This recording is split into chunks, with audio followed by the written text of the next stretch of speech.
So again, thanks everyone for attending the webinar tonight. The event's held by the Farm Business Resilience Program. The program is jointly funded by the Australian Government's Future Drought Fund, and the New South Wales DPI has partnered with New South Wales Local Land Services as part of the delivery for that program. I would like to acknowledge the traditional custodians of the land on which we're meeting tonight, the Gamilaroi people, and pay my respects to the elders past, present and future. I wish to extend that respect to all First Nations peoples and acknowledge their strength, resilience and accomplishments. Thanks, Margo. So my name's Callen Thompson. I'm an ag advisor for Central West Local Land Services. So normally I work on pasture and crop agronomy and a bit of business planning and livestock husbandry. And my wife and I run a beef cattle property just south of Coonabarabran. I'm Margo Weeks. I'm Project Officer with Local Land Services at Gunnedah. My partner and I run a sheep and cattle property between Gunnedah and Manila. And I'd also like to welcome Scott, John, Sally and Mark, who have integrated agritourism into their farming businesses. So hopefully we'll be hearing a bit more about Scott, John, Sally and Mark very shortly.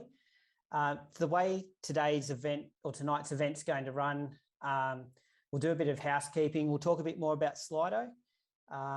We'll discuss a few agritourism options and things that you might be needing to consider if you think this is an option for you.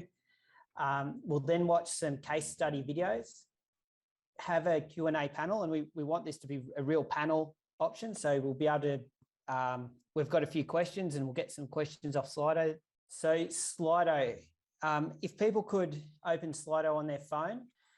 So our first question is, have you used Slido before? So hopefully, there's a few people.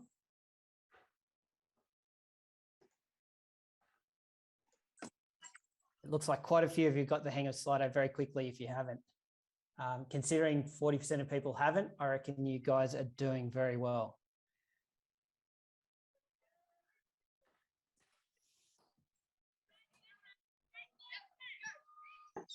And Camilla, can you just give me an idea of how many people are online tonight? Yeah, we have 61 tonight. That's including all of us as well, which is fabulous. Awesome. Yeah, such a great turnout.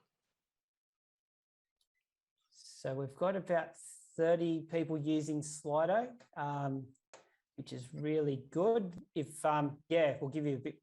You'll be using a bit tonight. So if you haven't got the hang of it yet, just put a comment in and we'll try and yeah, work their way through that. So we might go to our next question. So what's the closest town or city where you live? So if you can just type this into your, there should be a little box.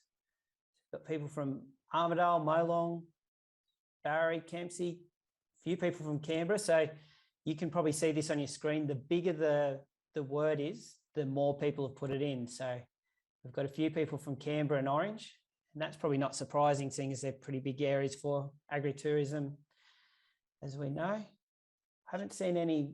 We've got Dunny Do. I haven't seen anyone from Coonabarabran yet, so hopefully I'll see someone. But I think I just caught Bugledeye, which is a little town not too far from Coona.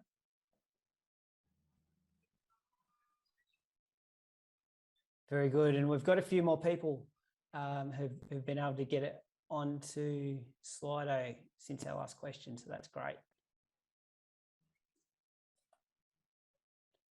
So our next question is, what is your current occupation? So are you a farmer? Are you an employee on a farm? An agronomist or an advisor? Got a few government people, a contractor or an ag industry representative?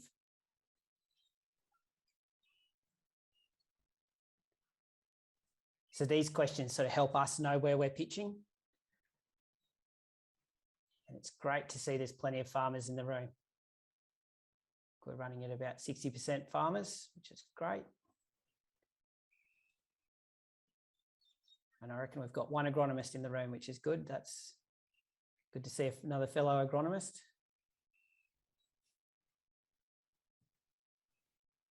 All good. So next question is, what type of ag industry are you involved in? So if you're a mixed farmer and you do a bit of cropping and cattle, probably just select the one that's the biggest part of your business. I think anyone that's cropping probably thinks cropping's the biggest part of their business at the moment, because we're well and truly into harvest in our western areas. Sorry, there are some people that still can't access Slido at this stage. Is there an error that's coming up? Please make sure you're putting agritourism in, no hashtag in front of it, just the word agritourism. If you're on a desktop, you should be able to Google Slido, and then where it says joining as a participant, type in agritourism. Sorry to interrupt. No, that's needed. We need to get everybody on board. So by the looks of things, we've got plenty of beef producers, quite a few sheep producers. Our cropping numbers are probably down a bit, and as I said, that might be due to harvest. And I'm sure those people will jump on and watch the recordings later. Very good. And our next question is, what social media platform do you use the most?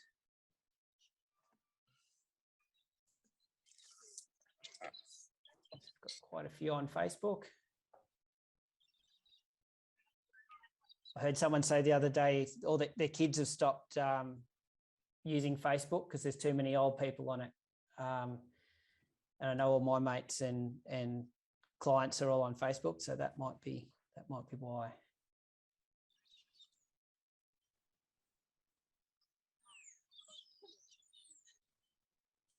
Cool. We're getting close to 40 people, so that's looking good.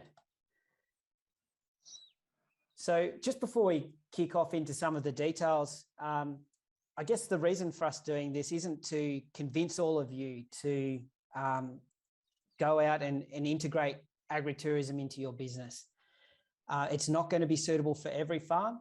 What we're going to try and do is just get you on the start of your journey of deciding if it's right for you. So the information that we're providing isn't a comprehensive guide to agritourism. It's just giving you some advice and giving you some options where to go in the future to look forward onto your journey of agritourism. So agritourism is a tourism-related experience that connects ag products and people and experiences with visitors on their farm. We see it as a good option for diversification. It can provide a supplementary income, and it can also increase engagement from people who are our consumers into our businesses, and can give us some benefits either from financial benefits, but it also can give us some marketing benefits as well. It also gives us an opportunity to hear from our consumers about what they might be chasing and what they sort of want in the products that we supply to them. So agritourism can include things like farm stays, camping, direct shop fronts and cellar doors, product tasting, markets, classes and training, restaurants or cafes, sourcing local product, pick your own experience, adventure tourism. The scale and the options are pretty much up to you and up to your imagination, but there are a few things that we've sort of identified. So just to give us a bit of a better idea of where our audience sits, we just want to know, what is your experience with agritourism? So are you in the planning process? Have you had no experience at all with it? Have you recently been doing it, so last couple of years, or have you been doing it for a while now? And I had these all listed in order of from not doing it to being very experienced, but as Slido changes around, I kept losing my spot. So hopefully that was clear to you guys.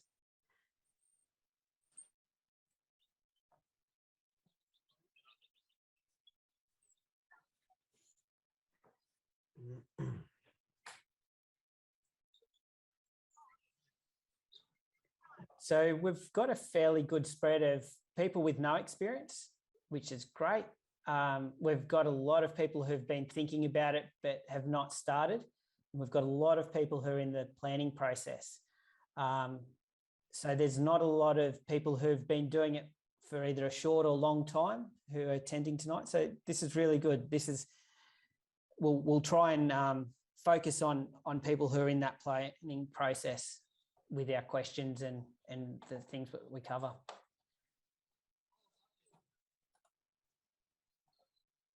So we also want to know what type of agritourism are you currently doing or thinking about doing. So it could be camping, B&Bs, farm stays. So I guess the difference between a B&B and a farm stay is a B&B might just be offering somewhere to spend the night, whereas a farm stay you might be giving people more of a farming experience. Group stays are things like big groups coming to stay in shearing quarters or shearing sheds or things like that. And event venue might be places where you have people come and have weddings and that sort of thing. Training and education might be where you bring people onto your farm to learn about what you do and teach them how to do it. Or you might have another organisation that uses your property to conduct training and education.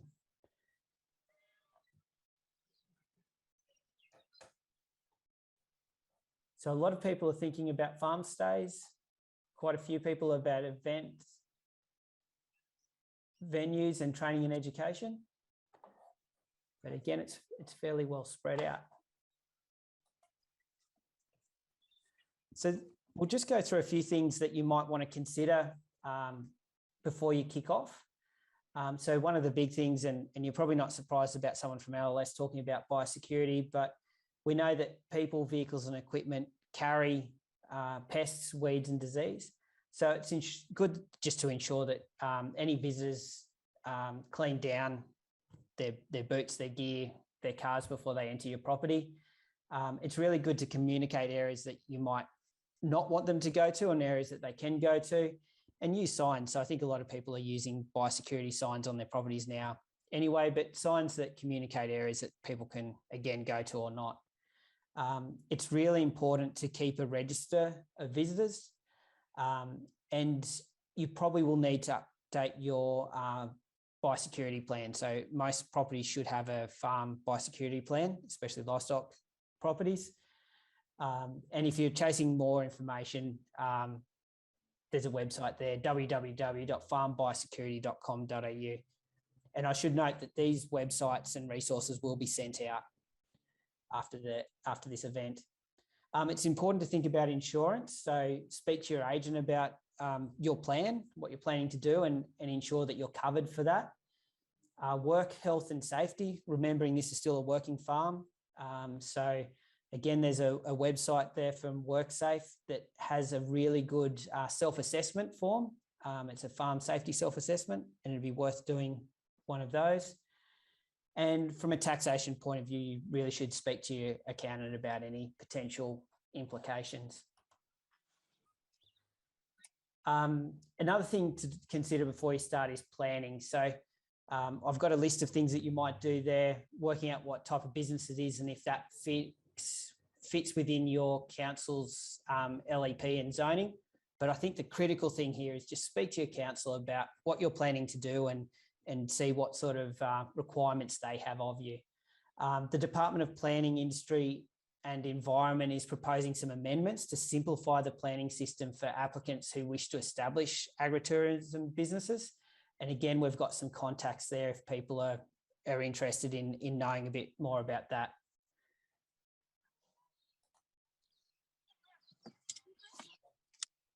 So what we might go to now, if I can get my page up, we might move into our next session. And that's just watching a quick video a number of quick videos about the producers who have come tonight to share their experience and knowledge with us. So we'll start off with Mark and Sally. They run a mixed farming business on the historic Cobbora Station, which is 1,150 hectares. They have breeding and trade cattle and cropping, and they're just west of Dunedoo. They've upgraded and repurposed buildings on the farm to offer rustic and relaxed holiday accommodation, as well as providing an immersive haven for caravanners and campers. And if that doesn't keep them busy enough, Sal and Mark also offer morning tea to cyclists who are travelling past on a designated Central West cycle trail that runs past their property. So we'll click play and hopefully this comes through.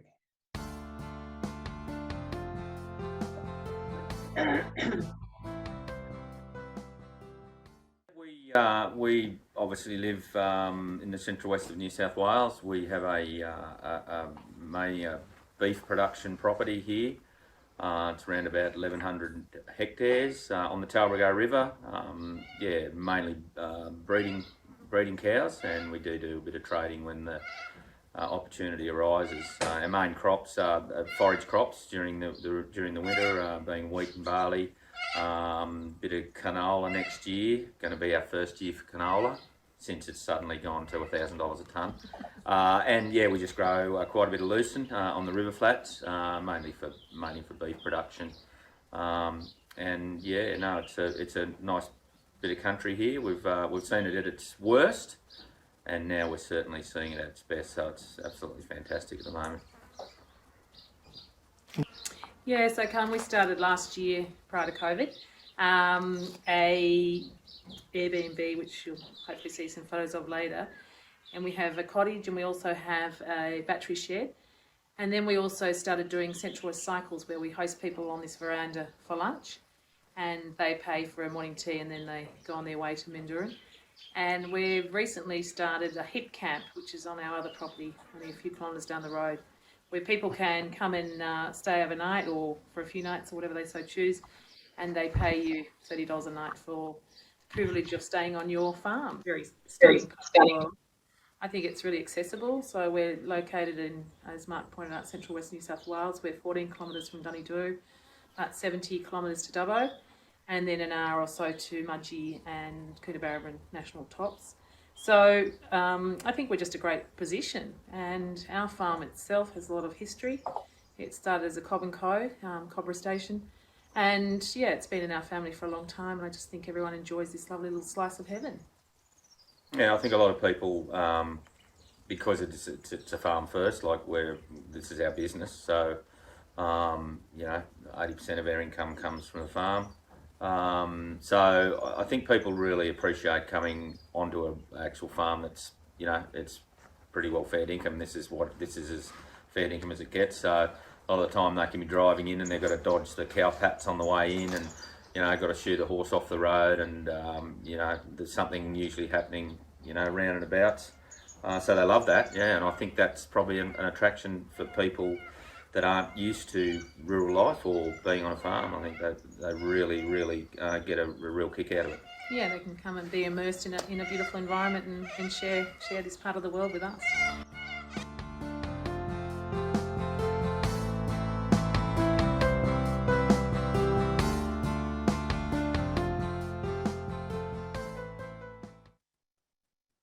Very good.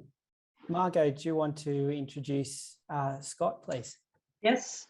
So next we'll hear from Scott from Bike Territory, which is located on a property called Castle Top, which is 7,500 acres, fully working and family-owned sheep and cattle property situated in the Nandewar Ranges in northwest New South Wales.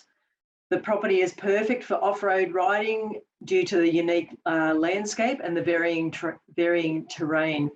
It offers ATV and trail bike riders from beginners to and advanced something special. Accommodation basically ranges from bush camping or bunking down in the shearers' quarters.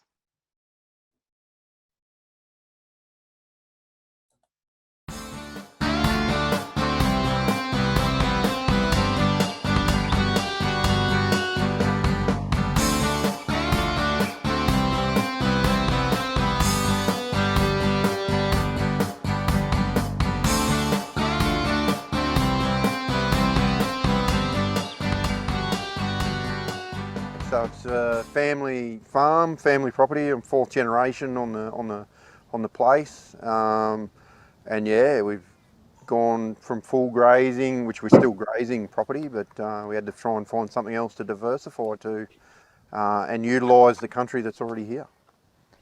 Okay, so we're in between Narrabri and Bingra in the Nandywal Ranges. So yeah, we're quite lucky. We're high, so even though we're in the northwest, it's more of a New England type landscape or weather pattern, I guess. And yeah, tucked in a little valley, so higher rainfall due to the geographical location, I guess. So yeah, very unique and very lucky. So we're all Angus cows and calves, so self-replacing herd breeding operation. And yeah, we're lucky enough to be in high enough rainfall that we grow everything out to grass-fed markets. Yeah, and then we've gone from merino wethers. I've gone completely out of that to now meat sheep with the Australian whites. We've got 7,500 acres, which 6,500 grazing country and 1,000 acres of mountain scrub. Yep. Yeah, we don't really use it for anything agricultural. Yep. And that's where all the bike riders go and lose themselves in up there. The bike territory, like I mentioned, is a hobby gone mad. Where yeah, loved riding motorbikes, and the country basically lends itself to yeah, creek flats and easy riding, and goes up into the hills and the mountains, and yeah, we've added fire trails with dozers, single track out there, and then we've linked it all together, and people go out there and ride it, and yeah, it's utilising country that's never been I guess agricultural viable, but tourism wise it's pretty and it's nice and people like to go and ride on it. So yeah, it's all just gradually formed into a business that works quite well and integrated into what we do and where we are anyway. Yeah, so we use old farm buildings for accommodation, shearers' quarters, old workers' cottage and a second house, and then camping is another thing. Everyone loves to come and camp, so a few different campsites along the creeks and up on the hills. So yeah, quite diverse on what we can offer, and yeah, everyone loves it. They're looking for a getaway, they're looking for something unique, and if it involves what they like to do, which is bikes, you know, activities basically. Yeah, and they already know all that. They basically know what they're in for before they ever get here these days with social media and websites and stuff. But yeah, they just want to be able to go out and do what they like to do. And yeah, and if you've got something unique or exactly what they're looking for, they'll come a long way to do it. We've had guys from Tasmania to Darwin that come here every couple of years. They'll come and meet again with their mates, but yeah, they will. People will travel from anywhere if you've got what they want, and they'll just stay longer accordingly on how far they've travelled. But yeah, a lot of regulars come here from a long, long way away to catch up with other people that have travelled as well. They'll make it a central point to come and meet and do what they like to do. And then you've got a lot of regulars or even locals that come out from not very far away. They all come and utilise it as well. So yeah, I can't actually say there's any one area that people come from. They come from everywhere. It's our biggest market is families, but you do find we get a lot of groups come to meet. It might be a group of guys, might be a group of girls if that's what they're into with the riding and stuff. But yeah, mainly families and family groups all coming together to meet up and ride and camp and stay and things like that. Yeah. As weird as it is, if people have got the option of accommodation, they will take it. But camping, yes, people love the idea of camping, and they've gone and got all the gear and they want to be able to use it or buy more gear. I don't know, those camping shops are pretty big. They sell a lot of stuff. So yeah, no, a lot of people love to be able to utilise the gear that they've bought and sits around a long time and sit around a fire and, you know, just utilise the bush basically. Yeah.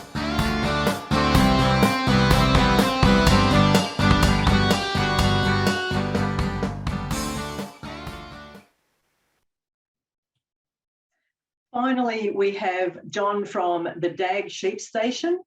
He is the owner and manager of the DAG Station. It's located on 70 acres in the Hills of Gold, just outside Nundle and an hour's drive from Tamworth. Originally part of the Cobbora Station, the DAG still retains the station's original historic woolshed, shearers' quarters and mess hall. The DAG is a function venue which hosts weddings, conferences, festivals and retreats. The shearers' quarters and cottages are used for accommodation, and the shearing shed has been transformed into a chapel for weddings.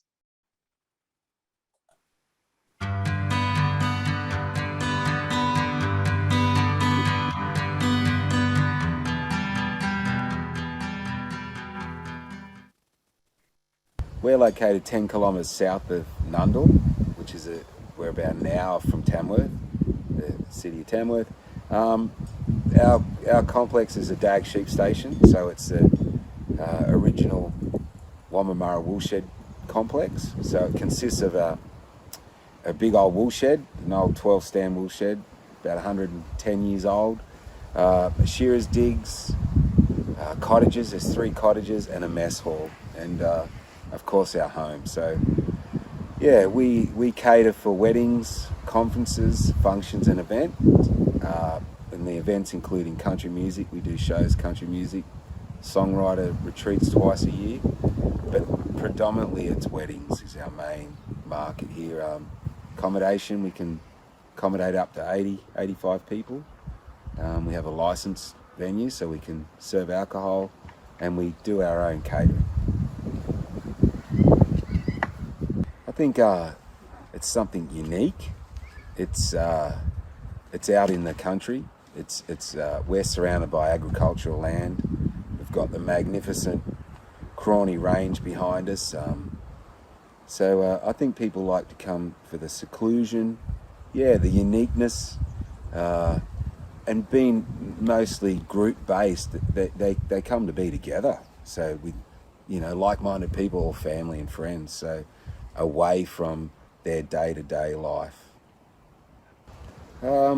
It's a good balance, a balance with challenges. I do have another business that I can run Monday to Friday, so I'm lucky there. My kids travel an hour and a half each way to school, so at the moment, Monday to Friday, 7 till 5, they're not here, which allows me to take care of most of the muscle side of the business. When it comes to the business of the DAG, being in hospitality, tourism, it's mostly weekend work, nighttime work. It's unless it's a conference during the week, but say your weddings. So it does have challenges, and basically, I guess how I deal with them is turn up and just be there for the challenges. And I guess that's the biggest challenge is as your kids have grown, my kids have grown, I think we were talking before, I've been able to bring them into the business.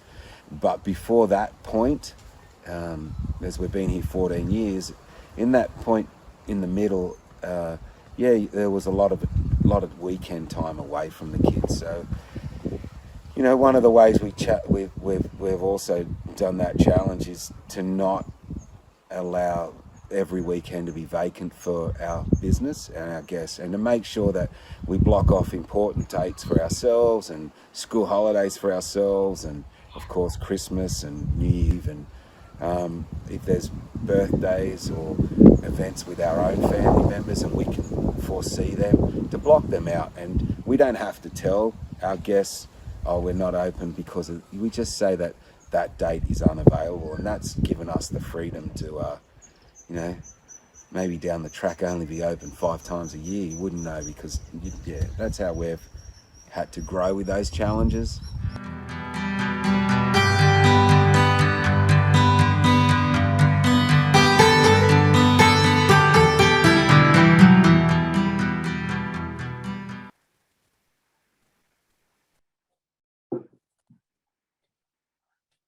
Very good. So we've just heard from our panel members, and we've been taken on a short tour of their properties. So now we'll move to the panel session, where we'll get to dive a bit deeper into their business. So remember, you can put questions that you would like to ask into Slido for our panelists to answer. If your question relates to a specific panel member, please start with their name. You can also vote for questions. So if you like a question that you've seen that's already been asked, give it a tick or a like, and we'll put them forward. So I think I've stopped sharing my screen, and we'll bring the panel members up. What I might do is just call out our panel members' names, and if you could just give a bit of a wave so everyone knows who they're talking to. So Sal, are you still with us? I certainly am. Hi, everyone. Yep. Mark. I can see Mark there. I think you're on mute, Mark. So if you guys want to just unmute yourselves. How's that? Yep, that's awesome. John, are you about? I am. Good evening, everyone. Very good. And Scott? Yes, back on, and g'day to everyone. Oh, awesome. No worries. So we might just kick off with the questions. Okay, so probably the first question that we have, and this goes out to all of our panelists, is what platform are you using, and how does it work for you? So Sal, do you want to take that one first? Yeah, sure. So we currently have an Airbnb business with 2 of our cottages, and we're also doing another platform called Hip Camp, which is a camping platform. I also use Instagram a little bit to promote the business. John, what platform do you use?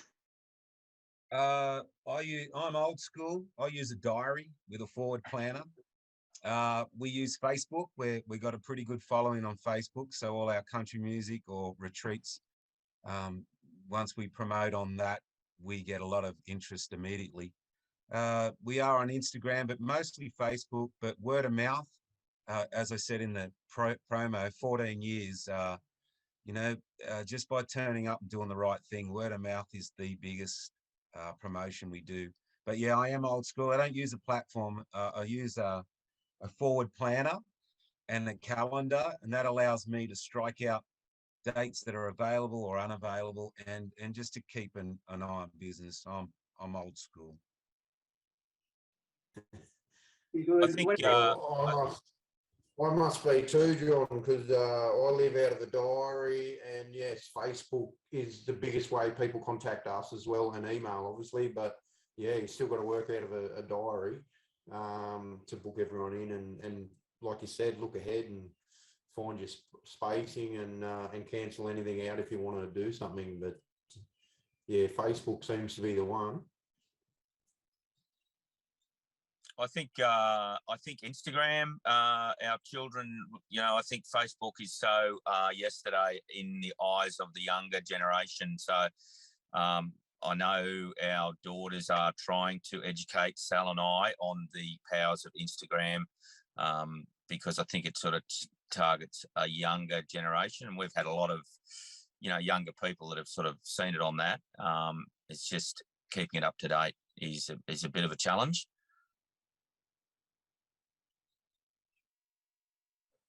Yeah, I'll just jump in and say that we do the Instagram, and it links, so it goes, you post on Instagram and it goes straight to Facebook, so it gets that balance. And again, when you said about updating, very important. We have a website that we make sure is easy to navigate. That's we probably spent between $2,000 and $8,000, I think, setting that up, and I'm able to get into that website myself and just change things around. So a really good website is a point of communication we use well, with a contact number and an answering machine if you're not around, so that you can call people back. And you've got to manage all your communications is very important.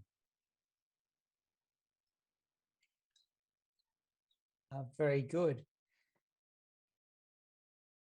And I guess one of the questions that's come up, and I might again go around the room.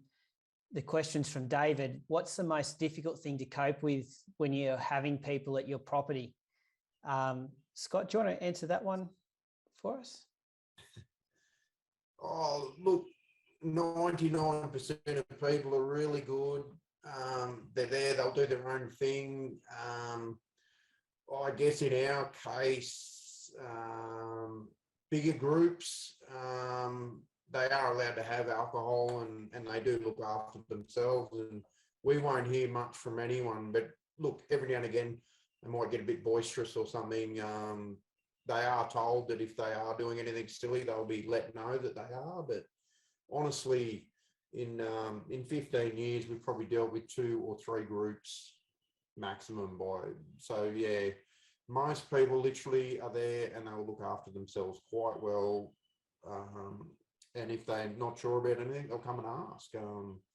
Yeah, it is actually not that bad dealing with people. And Sal or Mark, what's your experience been? I think in our experience, I guess the people that usually come to, use our B&Bs, they're sort of used to I'm thinking, is it the word being autonomous B&B, where they just book online, they pick up the key from somewhere or the keys in the lock thing. So they're actually pretty well trained to do their own thing. So a lot of the time they'll just arrive, they'll unpack. It's actually us going over to greet them rather than them coming to greet us. So it's really very little impact for us to have people there. As I said, it's more us going to welcome the people, say hi, but 90%, 99% of people they're there to do their own thing, go and relax. They'll put a chair out wherever they want, to watch the sunset. So yeah, no, it hasn't been an issue at all, really. So John, I'll put this question to you. How do you go about managing your time between your business, your home life, and also your other business? Well, first of all, the bookings, being a venue, people like to inspect it, and once they've made the booking and their guests arrive, so it's good to have I have rules in place for them, like maybe check-in is at 2 o'clock on a Friday, check out 11 o'clock Sunday. That gives us time to work around, to prepare. If they're coming to look at the venue, we suggest a time that's time friendly, and other than that, we keep our gate shut, and we even chain it so that we don't just have people turning up. That's really, really important, because for us, we prepare the venue for any visits and any functions. So it means if you've got a couple of weeks that are free, you mightn't do your lawns, you mightn't do your whippersnippering. So that's been one way that we've made the balance is just putting in is because one of the other people said there with the Airbnb, Mark said, is people know what to expect when they come to places, and so you've got to lay down those ground rules and make sure that you know what they are, and then people will generally do the right thing, and they'll arrive when you say, they'll vacate when you say, and we haven't been one for, we've never put rules around everywhere, the DAG. We want people to feel relaxed and make it feel like that it's their place. But, yeah, so that's one thing that we've done is just set guidelines for them, and that allows us to run our life and our other business around it, and and keep control. Very important. Definitely. They're like sheep, people like sheep and cattle. You need to move them. You don't want to muster them like cats. Musicians are like cats, but most people like sheep or cattle. You just got to point them in the right direction. And get a potty calf. Everyone loves them. I know we've got some animals. We've got some very different businesses, and I assume that there's some different target markets between each of our agritourism businesses.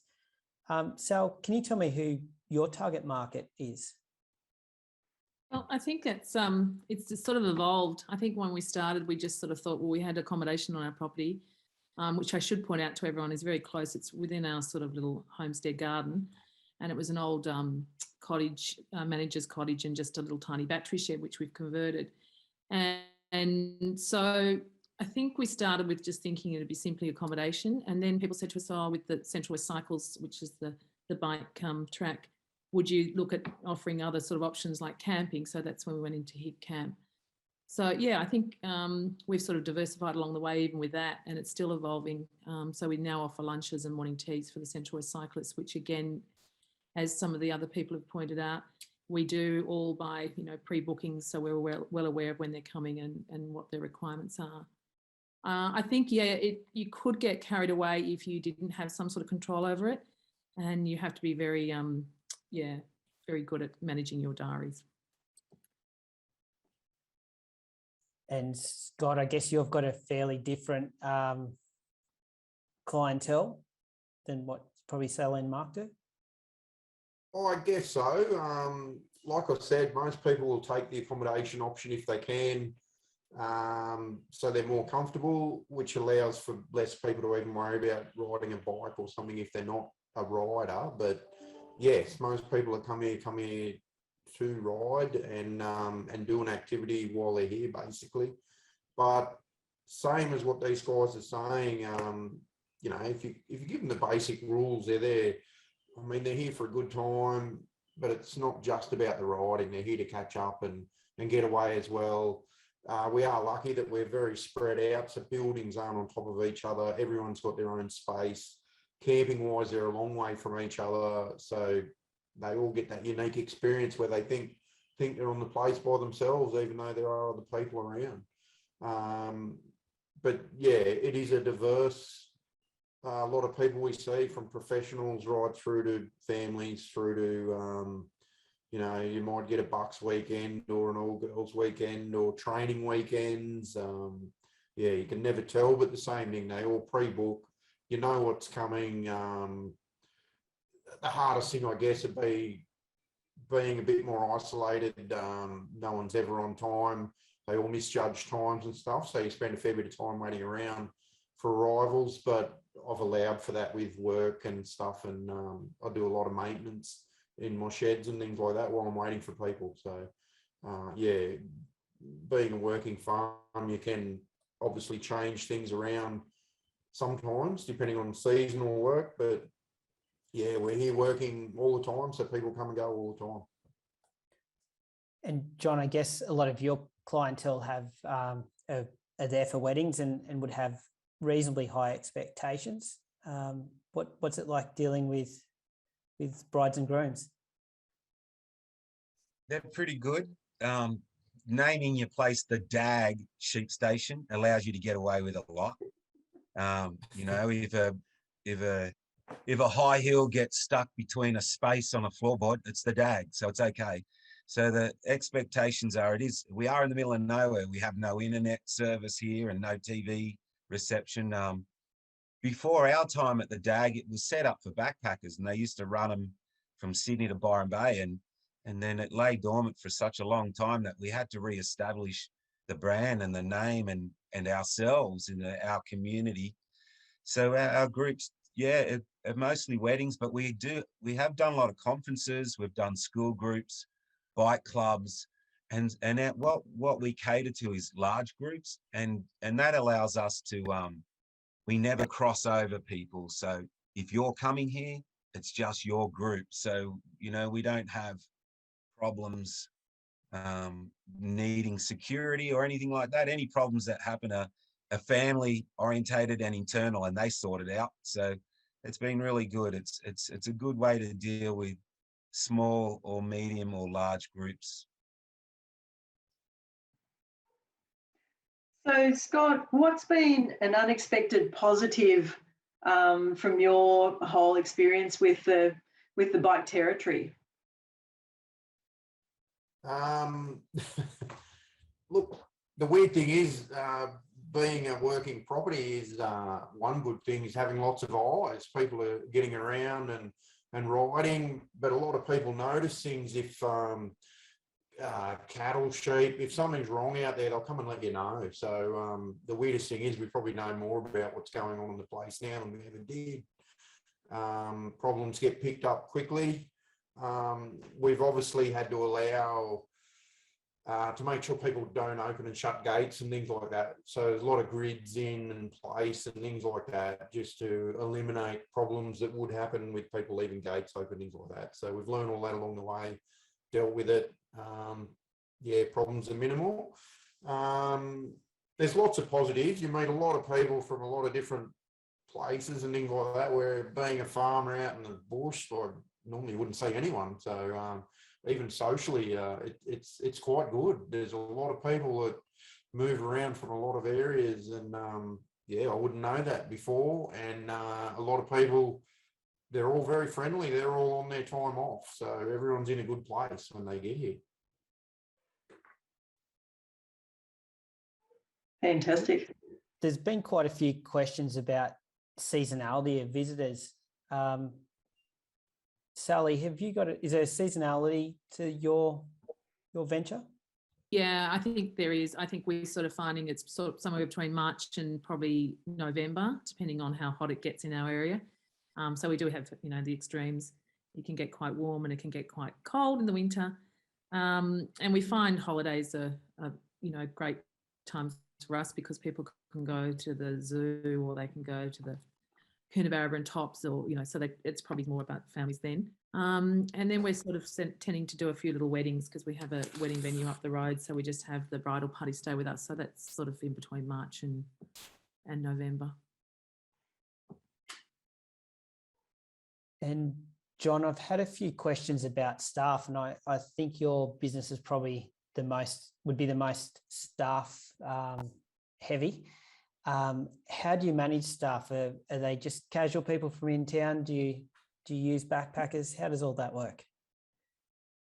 Yeah, they are casual people.